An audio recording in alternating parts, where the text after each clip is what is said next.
Hi children. Today myself is with a new lesson for the 7th standard students, two infinitives and gerunds. So in the last class you learned two infinitives. Two infinitives എന്ന് പറഞ്ഞാൽ ഒരു base വേർബിന് മുന്നേ to ചേർക്കുന്നതാണ് to infinitives. Gerunds എന്ന് വെച്ചാൽ വേർബിന് ശേഷം ing form ചേർക്കുന്നതാണ് gerunds. അപ്പോൾ to infinitives and gerunds ഇത് എപ്പോഴൊക്കെയാണ് ഉപയോഗിക്കേണ്ടത്? Whenever we have to use two infinitives and gerunds. Some verbs are there. After some verbs we use two infinitives and after some verbs we use ing form. Let's see a paragraph which is given in your textbook and you take your book and listen carefully. I just read the paragraph. Make Safoil part of your family's total health care plan. Together with a balanced diet and regular exercise, light and easy to digest, Safoil can be used for cooking, frying, baking, and in salad dressings to prepare all kinds of tasty dishes. So, plan to buy Safoil today and enjoy a healthy life. In this paragraph, you can see some verbs are used with to and some verbs are used with ing form.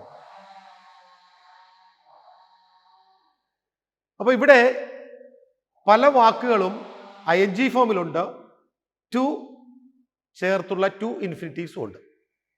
നമുക്കത് ശ്രദ്ധിക്കാം. Second സെന്റൻസിൽ light and easy to digest.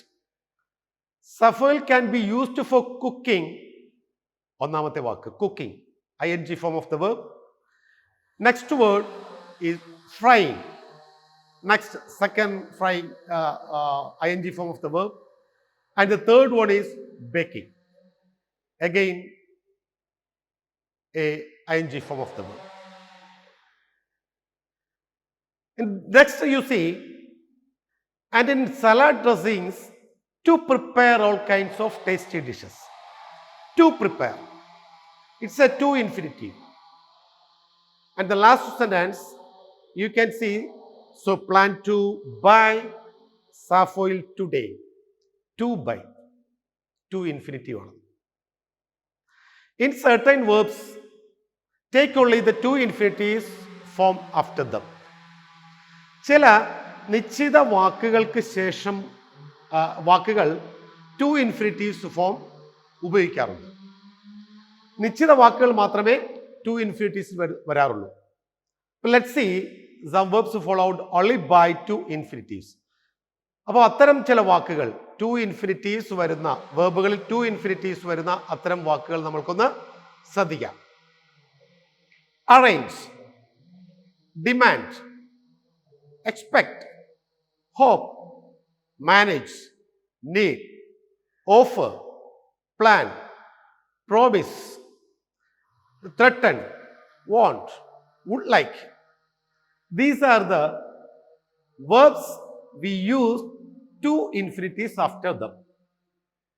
Two infinitives ഉപയോഗിക്കുന്ന ചില വാക്കുകൾ. Not all verbs. Some certain verbs only I explain. ചില വാക്കുകൾ മാത്രമേ ഞാൻ വിശദമാക്കിയുള്ളൂ, എല്ലാം ഒന്നും പറയുന്നില്ല, അതിന് നമുക്ക് സമയവുമില്ല. അപ്പോൾ ഏതൊക്കെയാണ് ആ വാക്കുകൾ എന്ന് നോക്കിക്കേ. Arrange, design, expect, hope, manage, need, offer, plan, promise, threaten, want, would like. ഇങ്ങനെയുള്ള വാക്കുകളാണ് നമ്മൾ ടു ഇൻഫിനിറ്റീവ്സ് ചേർത്ത് എഴുതുന്നത്. ഈ വാക്കിന് ശേഷം വരുന്ന വേർബുകൾ ടു ഇൻഫിനിറ്റീവ് ചേർത്ത് നമ്മൾക്ക് എഴുതാം. അപ്പോൾ അത്തരം സന്ദർഭങ്ങളിൽ നമ്മൾ ടു ഇൻഫിനിറ്റീവ്സ് ഉപയോഗിക്കുന്നു. അല്ലാത്ത ചില വാക്കുകളുണ്ട്, അവിടെ നമ്മൾ എന്താ ഉപയോഗിക്കുന്നത്? ING form of the verb.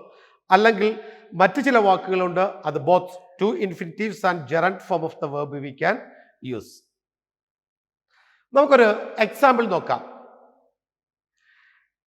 ആദ്യത്തെ എക്സാമ്പിൾ ഇതാണ്. I have manage to deliver the bouquet.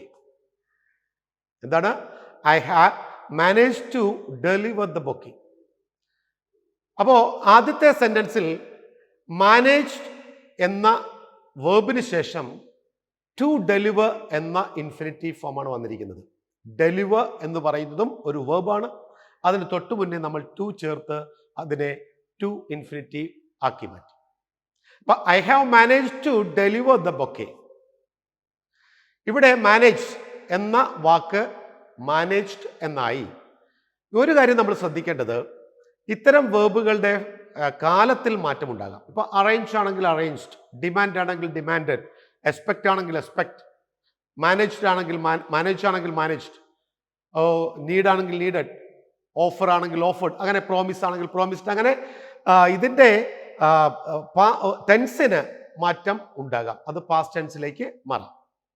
പക്ഷെ എന്നാലും ഇത്തരം വാക്കുകൾ ഉപയോഗിച്ച് നമ്മൾ തുടർന്നുള്ള വാക്കുകൾ എഴുതുമ്പോൾ ടു ഇൻഫിനിറ്റീവ് ആണ് എഴുതേണ്ടത്.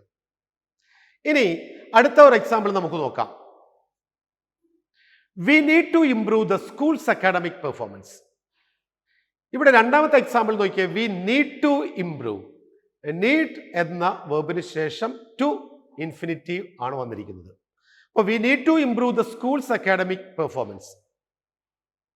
ഇതാണ് രണ്ടാമത്തെ എക്സാമ്പിൾ. അപ്പോൾ ചില സെർട്ടൈൻ വേർബ്സ് ഉണ്ട്, ആ വേർബിന് ശേഷമായിരിക്കും നമ്മൾ ടു ഇൻഫിനിറ്റീവ്സ് ചേർക്കുക. Similarly certain verbs take only the ING or gerund form of the.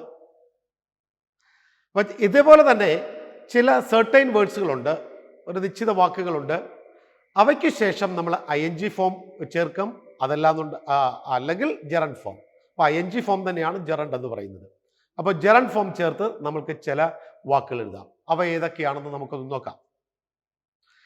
Enjoy, dislike, consider, keep, delay, complete, discuss, suggest, avoid, miss. ഇനി ഇതുകൂടാതെ മറ്റ് ഒട്ടനവധി വാക്കുകളുണ്ട്. ഇത് നമ്മൾക്ക് ഏകദേശം ധാരണ വരാൻ വേണ്ടിയിട്ട് കുറച്ച് ഉദാഹരണങ്ങൾ മാത്രമാണ് ഈ വാക്കുകൾ. അപ്പോൾ ഏതൊക്കെയാണെന്ന് നോക്കിയേ. Enjoy, dislike, consider, keep, delay, complete, discuss, suggest, avoid, miss. ഒരു എക്സാമ്പിൾ നമുക്ക് നോക്കാം. I enjoy trekking. I enjoy trekking.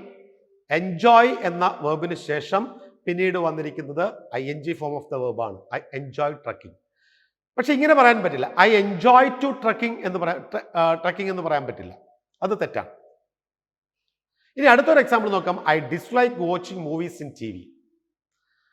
I dislike to watching അല്ല, അല്ലെങ്കിൽ ഐ ഡിസ്ലൈക്ക് ടു വാച്ച് അല്ല, I dislike watching movies in TV.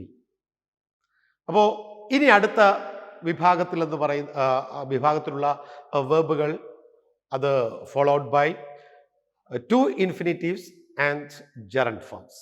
അത് നമ്മൾക്ക് എങ്ങനെയാണെന്ന് നോക്കാം. Some verbs can be taken both the to infinitive and gerund form after them. In such cases, the meaning of the sentence may or may not undergo a change. അപ്പോൾ ഒരു വേർബിന് ശേഷം to infinitive അല്ലെങ്കിൽ ജെറണ്ടോ വന്നാൽ അവയ്ക്ക് ഒന്നുകിൽ അവയുടെ അർത്ഥത്തിൽ മാറ്റം ഉണ്ടാകാം, ചിലപ്പോൾ ഉണ്ടാകാതിരിക്കാം. ഇത് രണ്ടും സംഭവിക്കാം. അപ്പോൾ അർത്ഥത്തിന് മാറ്റം ഉണ്ടാകുകയോ ഉണ്ടാകാതിരിക്കുകയോ ചെയ്യാം. എപ്പോഴാണ്? നമ്മൾ ടു ഇൻഫിനിറ്റീവും ജെറൻസും ഒരു വേർബിന് ശേഷം വന്നാൽ. എല്ലാ വേർബിന് ശേഷം വന്നാലും അങ്ങനെ സംഭവിക്കണമെന്നില്ല. ചില വേർബുകൾക്ക് ശേഷം വരുന്ന ടു ഇൻഫിനിറ്റീവ്സോ അല്ലെങ്കിൽ ജെറന്റ് ഫോംസ് അതിൻ്റെ ആ സെൻറ്റൻസിൻ്റെ മീനിങ്ങിൽ മാറ്റം വരുത്താം. Let's see some verb followed by both to infinitive and gerund. അപ്പോൾ അത്തരം ചില വേർബുകൾ നമുക്കൊന്ന് നോക്കാം. ടു ഇൻഫിനിറ്റീവും ജെറൻസും വരുന്ന അത്തരം വേർബുകൾ നമുക്കൊന്ന് നോക്കാം. ഇപ്പോൾ go on, stop, remember, need, prefer, try, continue, forgot, afford, begin, hate, love, like.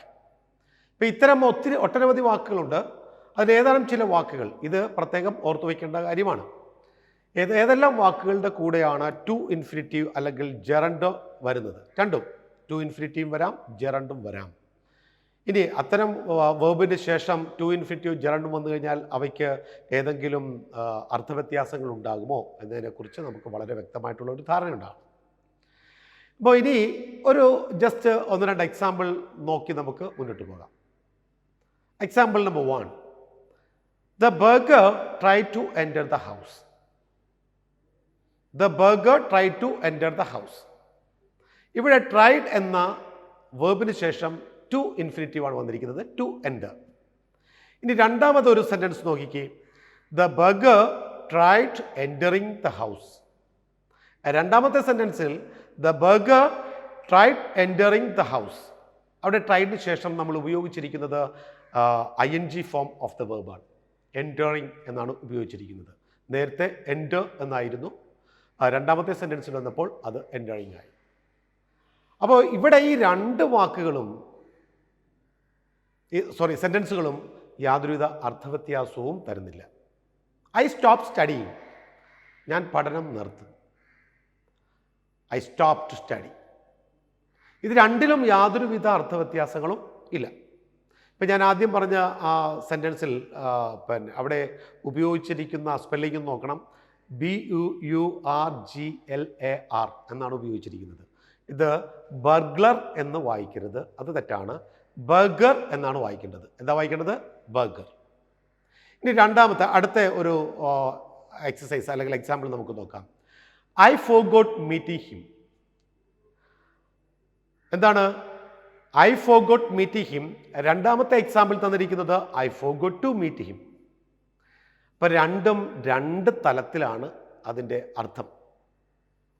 ആദ്യത്തേത് ഐ ഫോർഗോട്ട് മീറ്റിംഗ് ഹിം എന്ന് പറഞ്ഞാൽ മെറ്റ് ഹിം ഏർലിയർ, നേരത്തെ കണ്ടു, but forgot about it later, പിന്നീട് ആ കണ്ട കാര്യത്തെക്കുറിച്ച് മറന്നുപോയി എന്നാണ് ആദ്യത്തെ സെൻറ്റൻസിൽ കൊടുക്കുന്ന വ്യാഖ്യാനം. എന്താ ആദ്യത്തെ sentence? I forgot meeting him. അപ്പോൾ ഞാൻ അദ്ദേഹത്തെ മീറ്റ് ചെയ്ത കാര്യം മറന്നുപോയി എന്നാണ് പറഞ്ഞിരിക്കുന്നത്.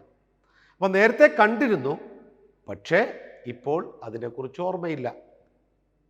ഇനി അത് തന്നെ രണ്ടാമത്തെ സെൻറ്റൻസിൽ I forgot to meet him, അദ്ദേഹത്തിനെ കാണാനായിട്ട് മറന്നുപോയി. ഇവിടെ I plan to meet him എന്നാണ് അർത്ഥം. ഞാൻ അദ്ദേഹത്തെ കാണാനായിട്ട് പ്ലാൻ ചെയ്തു, ബട്ട് ഐ ഡിഡ് നോട്ട്, ഞാൻ അദ്ദേഹത്തെ കണ്ടില്ല. പ്ലാൻ ചെയ്തു, പക്ഷെ കാണാൻ കഴിഞ്ഞില്ല. ഇതാണ് രണ്ടാമത്തെ സെൻറ്റൻസിൻ്റെ അർത്ഥവ്യത്യാസം. ഇവിടെ നോക്കിയേ, ട്രൈഡ് ആദ്യത്തെ ഫസ്റ്റ് പെയർ ഓഫ് സെൻറ്റൻസിൽ നിങ്ങൾ നോക്കിയേ, ട്രൈഡ് എന്ന ആ വാക്കിന് ശേഷം ടു എൻ്റർ എന്ന ഇൻഫിനിറ്റീവ് വന്നു. രണ്ടാമത്തെ എക്സാമ്പിളിൽ ട്രൈഡിന് ശേഷം ജെറണ്ട് ഫോം ഓഫ് ദ വെർബും വന്നു. പക്ഷേ ഇവിടെ എന്താ സംഭവിച്ചിരിക്കുന്നത്? There is no change of meaning. അവിടെ മീനിങ്ങിൽ യാതൊരുവിധ വ്യത്യാസവും സംഭവിച്ചില്ല. പക്ഷെ രണ്ടാമത്തെ സെൻറ്റൻസിലേക്ക് വന്നു കഴിഞ്ഞപ്പോൾ നമ്മൾക്ക് കാണാൻ കഴിഞ്ഞ ഒരു മാറ്റം, അവിടെ ടു ഇൻഫിനിറ്റീവ് വന്നാലും ജെറണ്ട് ഫോം വന്നാലും അർത്ഥവ്യത്യാസങ്ങൾ ഉണ്ട്. അപ്പോൾ അങ്ങനെ ചില വാക്കുകൾക്ക് അർത്ഥവ്യത്യാസങ്ങൾ വരും, അത് അർത്ഥം വേരി ചെയ്യും. അപ്പോൾ ഈ കാര്യവും നമ്മൾ പ്രത്യേകം ഒന്ന് ശ്രദ്ധിക്കണം. അപ്പോൾ ഈ ക്ലാസ് ഇവിടെ കൊണ്ട് തീരുകയാണ്. അടുത്ത ഒരു class, for the next class you wait and I give you examples today or tomorrow, and you do the exercise well and practice it more, and try to write in your textbook and grammar notebook, and also try to read many times. Thank you very much for your cooperation. Thank you.